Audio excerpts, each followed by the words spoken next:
नमस्कार। आकाशवाणी से प्रस्तुत है समाचार प्रभात।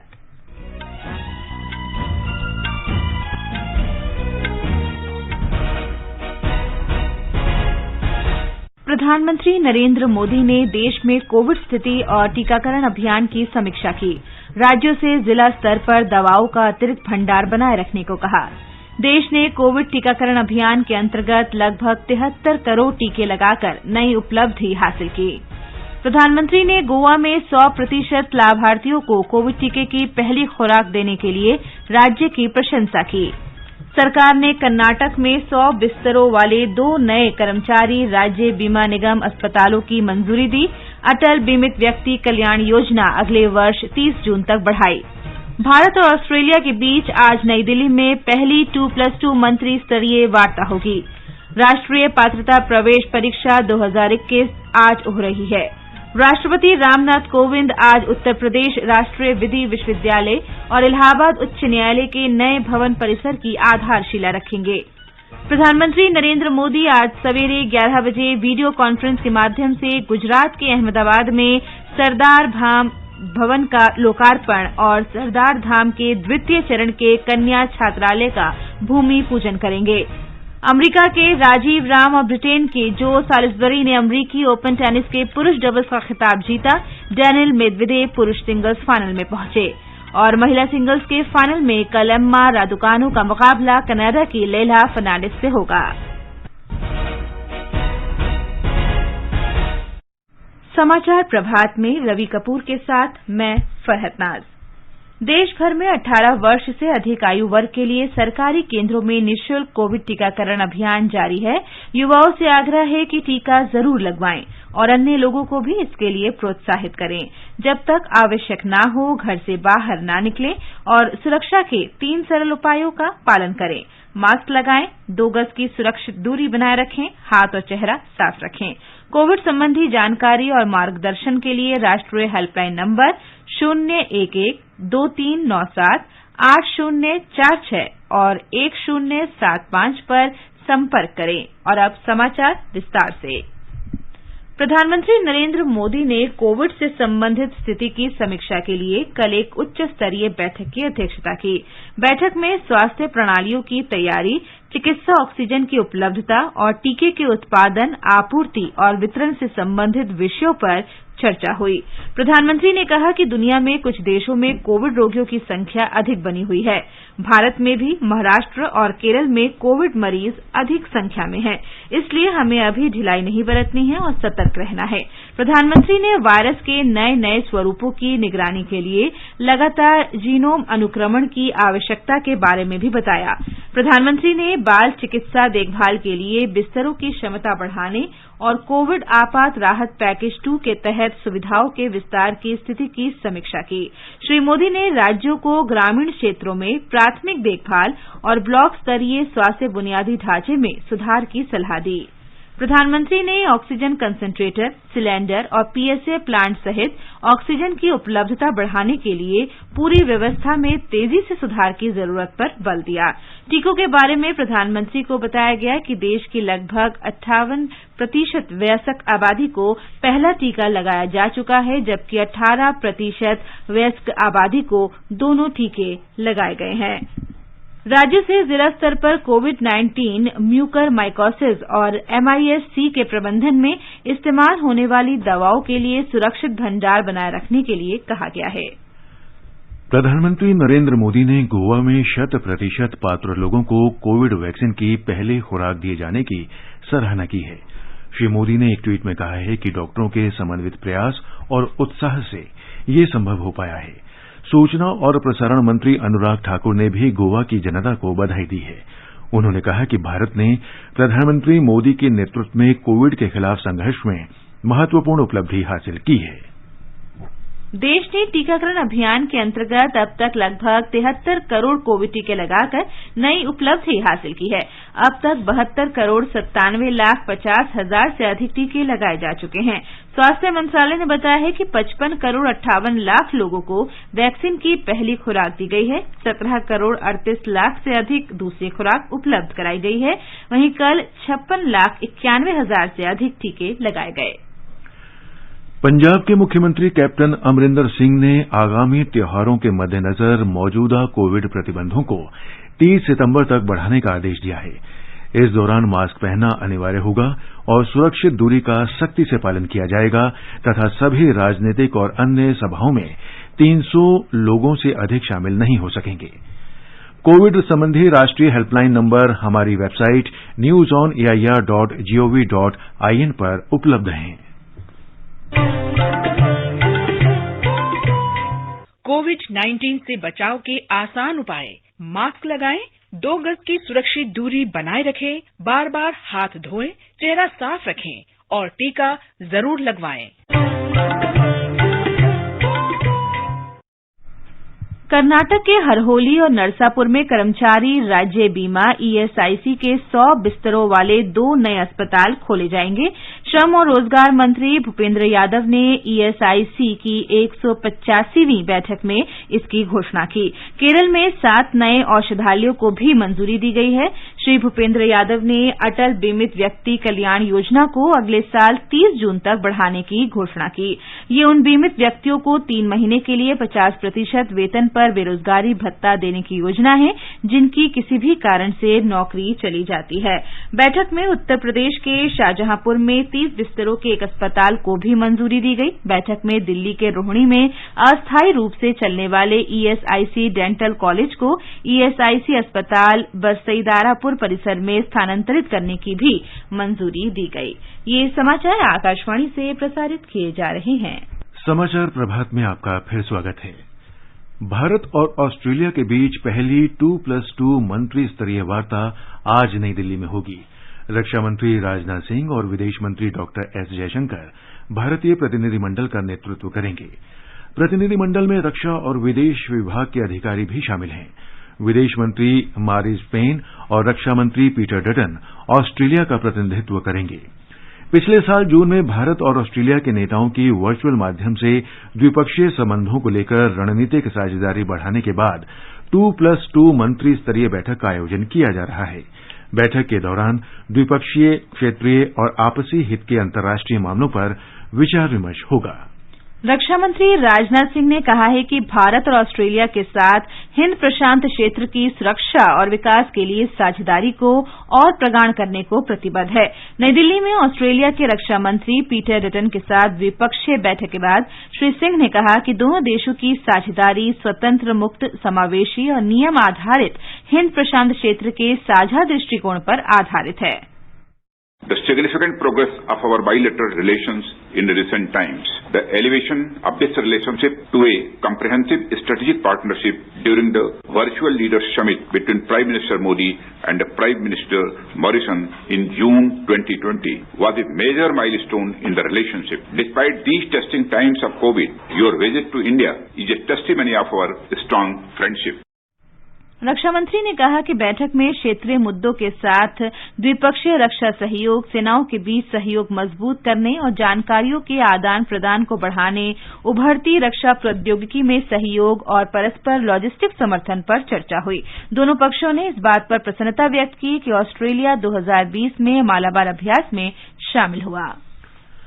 राष्ट्रीय पात्रता प्रवेश परीक्षा नीट पीजी 2021 आज हो रही है। राष्ट्रीय परीक्षा बोर्ड ने उम्मीदवारों से परीक्षा केंद्रों में कोविड नियमों को पालन करने को कहा है। उम्मीदवारों को परीक्षा केंद्रों में सुरक्षा के लिए फेस शील्ड, फेस मास्क और सैनिटाइजर उपलब्ध कराए जाएंगे।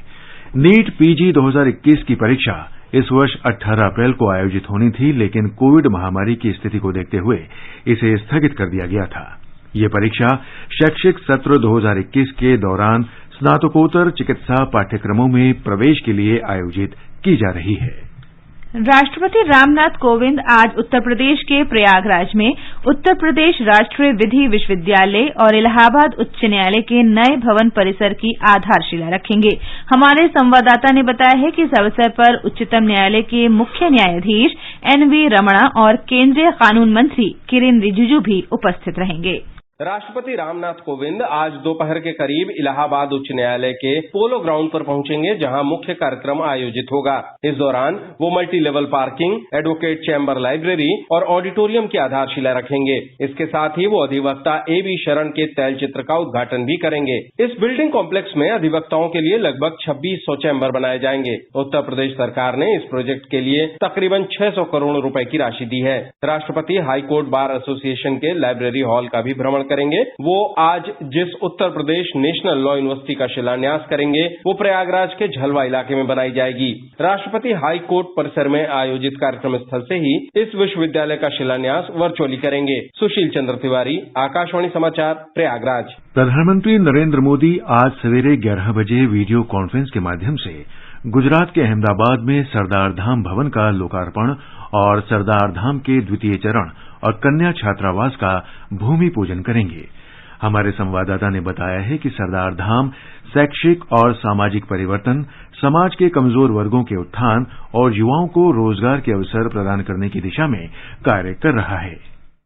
प्रधानमंत्री नरेंद्र मोदी आज अहमदाबाद में सरदार धाम भवन का उद्घाटन करेंगे, जिसमें ग्रामीण क्षेत्रों से आने वाले युवक युवतियों के लिए छात्रालय की सुविधा प्रदान की गई है। पाटीदार समाज द्वारा निर्मित सरदार धाम में युवा छात्रों के लिए कम खर्चे से रहने, खाने और ट्रेनिंग की सुविधा उपलब्ध की गई है। प्रधानमंत्री सरदार धाम 2 का भूमि पूजन भी करेंगे, जिसमें कन्या छात्रालय बनेगा। सरदार धाम समाज के कमजोर क्षेत्र के लोगों के युवाओं को नौकरी प्राप्त करने में सहायता करके उनके शैक्षणिक और सामाजिक विकास के लिए कार्य कर रहा है। आधुनिक सुविधा वाले सरदार धाम में सभी सुविधाएं दी गई है, जबकि कन्या छात्रालय में 2000 लड़कियों के लिए रहने की सुविधा होगी। सरदार धाम का पहला चरण का कार्य करीब 200 करोड़ के खर्च से पूरा किया गया है।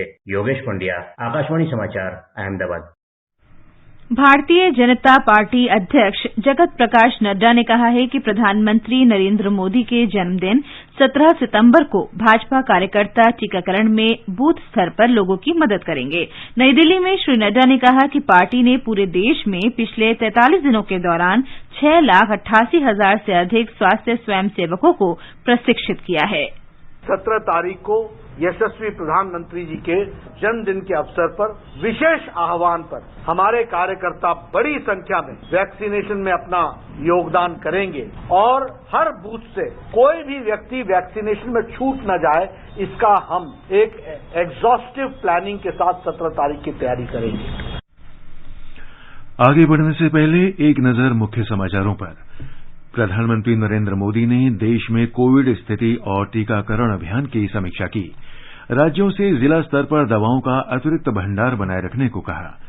देश ने कोविड टीकाकरण अभियान के अंतर्गत लगभग 73 करोड़ टीके लगाकर नई उपलब्धि हासिल की। प्रधानमंत्री ने गोवा में 100% लाभार्थियों को कोविड टीके की पहली खुराक देने के लिए राज्य की प्रशंसा की। सरकार ने कर्नाटक में 100 बिस्तरों वाले 2 नए कर्मचारी राज्य बीमा निगम अस्पतालों की मंजूरी दी। अटल बीमित व्यक्ति कल्याण योजना अगले वर्ष 30 जून तक बढ़ाई। भारत और ऑस्ट्रेलिया के बीच आज नई दिल्ली में पहली 2+2 मंत्री स्तरीय वार्ता होगी। राष्ट्रीय पात्रता प्रवेश परीक्षा 2021 आज हो रही है। राष्ट्रपति रामनाथ कोविंद आज उत्तर प्रदेश राष्ट्रीय विधि विश्वविद्यालय और इलाहाबाद उच्च न्यायालय के नए भवन परिसर की आधारशिला रखेंगे। प्रधानमंत्री नरेंद्र मोदी आज सवेरे 11 बजे वीडियो कॉन्फ्रेंस के माध्यम से गुजरात के अहमदाबाद में सरदार धाम भवन का लोकार्पण और सरदार धाम के द्वितीय चरण के कन्या छात्रालय का भूमि पूजन करेंगे। अमेरिका के राजीव राम और ब्रिटेन के जो सालिसबरी ने अमेरिकी ओपन टेनिस के पुरुष डबल्स का खिताब जीता। डेनिल मेदवेदेव पुरुष सिंगल्स फाइनल में पहुंचे और महिला सिंगल्स के फाइनल में कल एमा रादुकानो का मुकाबला कनाडा की लेलाह फर्नांडिस से होगा। केंद्र सरकार ने उत्तर प्रदेश, आंध्र प्रदेश और तमिलनाडु में 7 खाद्य प्रसंस्करण परियोजनाओं की शुरुआत की है। खाद्य प्रसंस्करण उद्योग मंत्री पशुपति कुमार पारस और खाद्य प्रसंस्करण उद्योग राज्य मंत्री प्रहलाद सिंह पटेल ने कल वर्चुअल माध्यम से आजादी का अमृत महोत्सव के हिस्से के रूप में इन परियोजनाओं का शुभारंभ किया। खाद्य प्रसंस्करण उद्योग मंत्रालय आजादी का अमृत महोत्सव उत्सव के एक हिस्से के रूप में इस महीने की 6 से 12 तारीख तक खाद्य प्रसंस्करण सप्ताह मना रहा है। स्वतंत्रता आंदोलन के वे शब्द, नारे और कविताएं जिन्होंने आजादी के दीवानों में उत्साह का संचार करने का काम किया। ऐसे शब्दों और लेखन से आकाशवाणी समाचार की विशेष प्रस्तुति धरोहर में नई पीढ़ी को परिचित कराया जाता है। धरोहर कार्यक्रम हमारे परिक्रमा कार्यक्रम के अंतर्गत प्रत्येक सोमवार को शाम 4:45 बजे प्रसारित किया जाता है।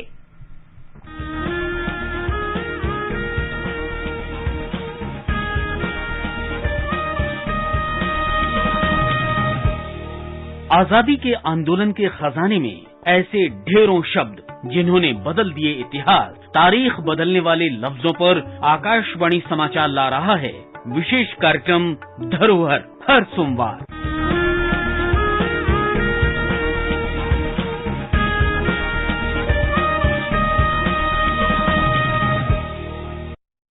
आजादी का अमृत महोत्सव के अंतर्गत आइए अब सुनते हैं आकाशवाणी की विशेष प्रस्तुति आजादी का सफर।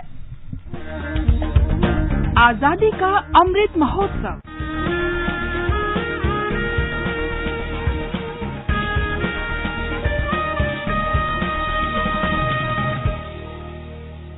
आजादी का सफर आकाशवाणी के संग एक राष्ट्र का जन्म।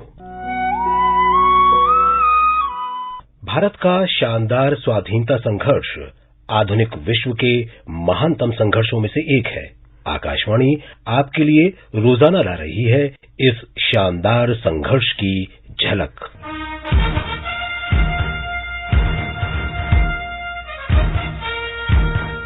मानवता के इतिहास में ऐसे उदाहरण दुर्लभ ही होंगे जहां किसी व्यक्ति के आरंभिक शब्दों ने दुनिया को इतना रोमांचित किया हो जितना शिकागो विश्व धर्म संसद में 11 सितंबर 1893 को स्वामी विवेकानंद के क्रांतिकारी भाषण ने किया था।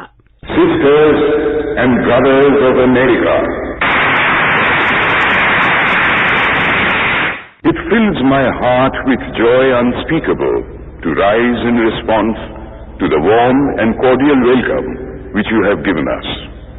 I am proud to belong to a religion which has taught the world both tolerance and universal acceptance. We believe not only in universal toleration, but we accept all religions as true. I am proud to belong to a nation which has sheltered the persecuted and the refugees of all religions and all nations of the earth.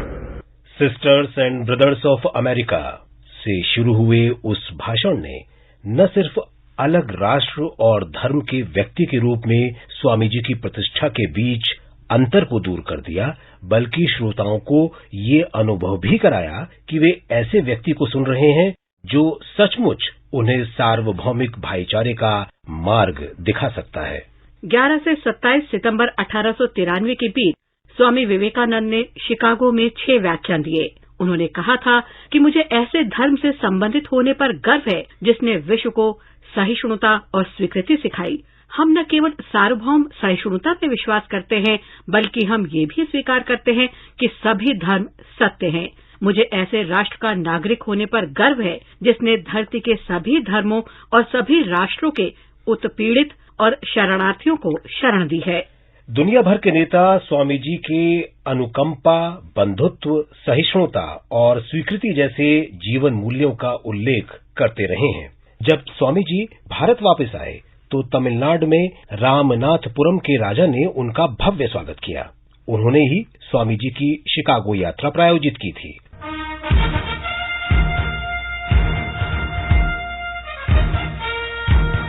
Vinayak Narhari Vinoba Bhave का जन्म 11 सितंबर 1895 को महाराष्ट्र के पेण जिले में हुआ था। उन्हें महात्मा गांधी का आध्यात्मिक उत्तराधिकारी माना जाता है। 1940 में विनोबा को गांधी ने ब्रिटिश राज के खिलाफ प्रथम व्यक्तिगत सत्याग्रही के रूप में चुना। भावे ने भारत छोड़ो आंदोलन में भी हिस्सा लिया था। 1940 में विनोबा को गांधी ने ब्रिटिश राज के खिलाफ प्रथम व्यक्तिगत सत्याग्रही के रूप में चुना। विनोबा ने भारत छोड़ो आंदोलन में भी हिस्सा लिया था। स्वतंत्रता के बाद विनोबा भावे ने सर्वोदय आंदोलन शुरू किया। उन्होंने 18 अप्रैल 1951 को पोचमपल्ली में भूदान आंदोलन भी शुरू किया। उन्होंने पूरे भारत का भ्रमण किया और लोगों से भूमि दान करने का आग्रह किया ताकि उसे भूमिहीन गरीबों में बांटा जा सके। उन्होंने गो हत्या के विरोध में भी आंदोलन चलाया। विनोबा भावे विद्वान, चिंतक और लेखक भी थे। उन्होंने अनेक पुस्तकें लिखी। वे मराठी, कन्नड़, गुजराती, हिंदी, उर्दू, अंग्रेजी और संस्कृत जैसी अनेक भाषाओं में पारंगत थे। हालांकि वे श्रीमद् भगवद गीता से अत्यधिक प्रभावित थे, लेकिन उन्होंने कुरान और बाइबल से भी प्रेरणा ली थी। 15 नवंबर 1982 को विनोबा भावे का निधन हुआ। आज सुब्रमण्यम भारती की पुण्यतिथि भी है। आधुनिक भारत के महानतम कवि भारती का जन्म 11 दिसंबर 1882 को तमिलनाडु के इट्टयापुरम में हुआ था। वे आध्यात्मवादी और राष्ट्रवादी भी थे।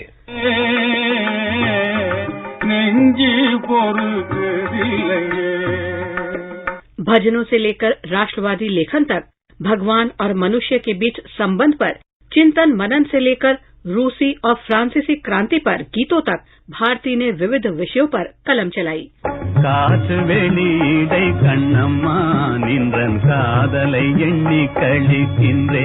तिलक और वीओ चिदम्बरम पिल्लई से संबंध के कारण भारती को गिरफ्तारी की आशंका बनी रहती थी। इसलिए वे पौंडीचेरी चले गए, जहां फ्रांस का शासन था। वहीं से वे स्वतंत्रता की ज्योति प्रज्वलित करने के लिए तमिल भाषा में ओजस्वी लेखन करते रहे।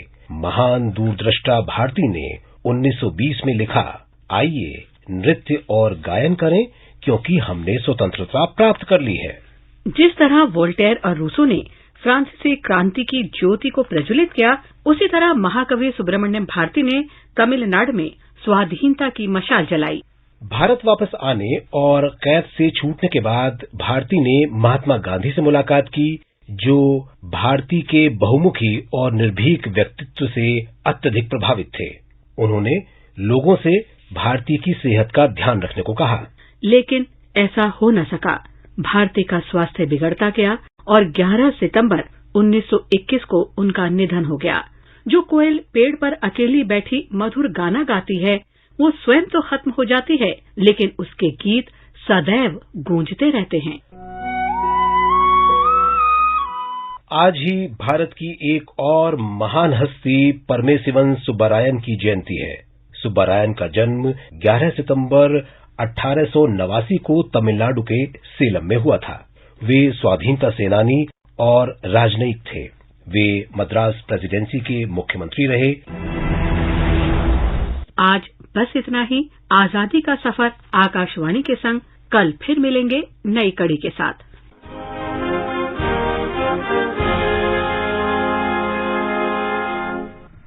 आकाशवाणी समाचार सुनते रहें और आजादी के अमृत महोत्सव में हमारे साथ शामिल रहें।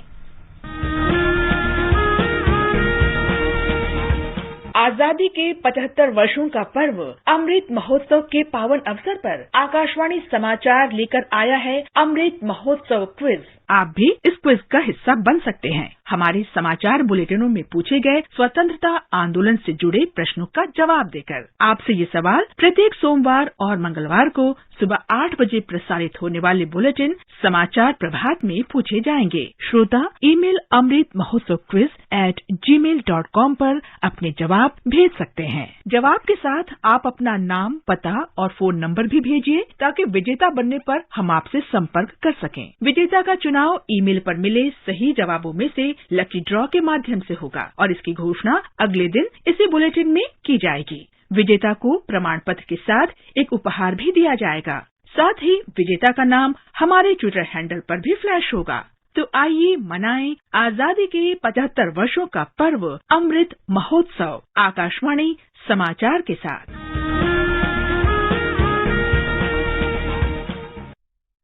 श्रोता आजादी का अमृत महोत्सव क्विज के उत्तर व्हाट्सएप नंबर 8826566262 पर भी भेज सकते हैं। अमेरिका पर आतंकी हमले की 20वीं बरसी आज है। इस हमले में 11 सितंबर 2001 को लगभग 3000 लोग मारे गए थे। अमरीकी राष्ट्रपति जो बाइडेन और प्रथम महिला जिल बाइडेन आज न्यूयॉर्क में पेंसिल्वेनिया के शैंक्सविले में स्मारक में भाग लेंगे।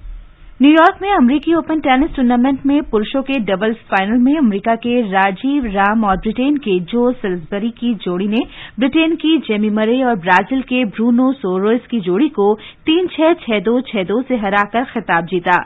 पुरुष सिंगल्स में रूस के डेनिल मेदवेदेव फाइनल में पहुंच गए हैं। दूसरे सेमीफाइनल में नोवाक जोकोविच और अलेक्जेंडर ज्वेरेव आमने सामने हैं। महिला सिंगल्स के फाइनल में कल ब्रिटेन की इम्मा राडुकानो का मुकाबला कनाडा की लेला फर्नांडिस से होगा। राडुकानो ने कल सेमीफाइनल में ग्रीस की मारिया सक्कारी को 6-1, 6-4 से हराकर बड़ा उलटफेर किया। और अब एक नजर आज के मौसम पर। सबसे पहले देश के 4 महानगरों का मौसम। दिल्ली, मुंबई, चेन्नई और कोलकाता में बादल छाए रहेंगे और हल्की वर्षा होने की संभावना है। कोलकाता में गरज के साथ छींटे पड़ने का अनुमान है। उत्तरी भारत में जम्मू, श्रीनगर, गिलगित और मुजफ्फराबाद में गरज के साथ बारिश होने की संभावना है। वहीं लेह में आंशिक तौर पर बादल छाए रहेंगे। देश के पूर्वोत्तर क्षेत्र गुवाहाटी, इम्फाल, शिलंग, कोहिमा, आइजोल, अगरतला, ईटानगर, अगरतला और गंगटोक में बादल छाए रहेंगे और कुछ स्थानों पर बूंदाबांदी या गरज के साथ छींटे पड़ने की संभावना है। प्रधानमंत्री नरेंद्र मोदी ने जैन संवत्सरी के पावन अवसर पर लोगों को बधाई दी है। प्रधानमंत्री ने कल एक ट्वीट में कहा कि क्षमा करना बड़ी दयालुता का प्रतीक है। ये समाचार हमारी वेबसाइट newsonair.gov.in/hindi पर भी उपलब्ध हैं। और अभी अब बताएं कि आज के समाचार पत्रों में क्या विशेष है। फरहत, कोविड आंकड़ों पर प्रधानमंत्री नरेंद्र मोदी की चिंता सभी अखबारों की सुर्खी है। राष्ट्रीय सहारा लिखता है, महाराष्ट्र, केरल जैसे राज्यों के कोविड आंकड़े चिंताजनक। समीक्षा बैठक में बोले पीएम, ढिलाई के लिए कोई जगह नहीं। जनसत्ता की सुर्खी है, प्रधानमंत्री ने कोरोना के हालात की समीक्षा की, किसी तरह की ढिलाई नहीं दे सकते। 18 साल से कम आयु के लिए जल्द शुरू होगा टीकाकरण। राजस्थान पत्रिका की सुर्खी है, दैनिक भास्कर लिखता है, बच्चों की वैक्सीन परीक्षण अंतिम चरण में, महीने के अंत तक नतीजे आने की संभावना। भारत और इंग्लैंड के बीच क्रिकेट टेस्ट मैच रद्द होने की खबर भी सभी अखबारों ने पहले पन्ने पर प्रकाशित की है। नवभारत टाइम्स लिखता है, कोविड के डर से पीछे हटी विराट सेना। कोरोना के कारण 5वां टेस्ट रद्द, सीरीज के परिणाम पर सस्पेंस। और अंत में मुख्य समाचार एक बार फिर। प्रधानमंत्री नरेंद्र मोदी ने देश में कोविड स्थिति और टीकाकरण अभियान की समीक्षा की। राज्यों से जिला स्तर पर दवाओं का अतिरिक्त भंडार बनाए रखने को कहा। देश ने कोविड टीकाकरण अभियान के अंतर्गत लगभग 73 करोड़ टीके लगाकर नई उपलब्धि हासिल की। प्रधानमंत्री ने गोवा में 100% लाभार्थियों को कोविड टीके की पहली खुराक देने के लिए राज्य की प्रशंसा की। सरकार ने कर्नाटक में 100 बिस्तरों वाले 2 नए कर्मचारी राज्य बीमा निगम अस्पतालों की मंजूरी दी। अटल बीमित व्यक्ति कल्याण योजना अगले वर्ष 30 जून तक बढ़ाई। भारत और ऑस्ट्रेलिया के बीच आज नई दिल्ली में पहली 2+2 मंत्री स्तरीय वार्ता होगी। राष्ट्रीय पात्रता प्रवेश परीक्षा 2021 आज हो रही है। राष्ट्रपति रामनाथ कोविंद आज उत्तर प्रदेश राष्ट्रीय विधि विश्वविद्यालय और इलाहाबाद उच्च न्यायालय के नए भवन परिसर की आधारशिला रखेंगे। प्रधानमंत्री नरेंद्र मोदी आज सवेरे 11 बजे वीडियो कॉन्फ्रेंस के माध्यम से गुजरात के अहमदाबाद में सरदार धाम भवन का लोकार्पण और सरदार धाम के द्वितीय चरण के कन्या छात्रालय का भूमि पूजन करेंगे। इसके साथ ही समाचार प्रभात का ये अंक समाप्त हुआ। नमस्कार।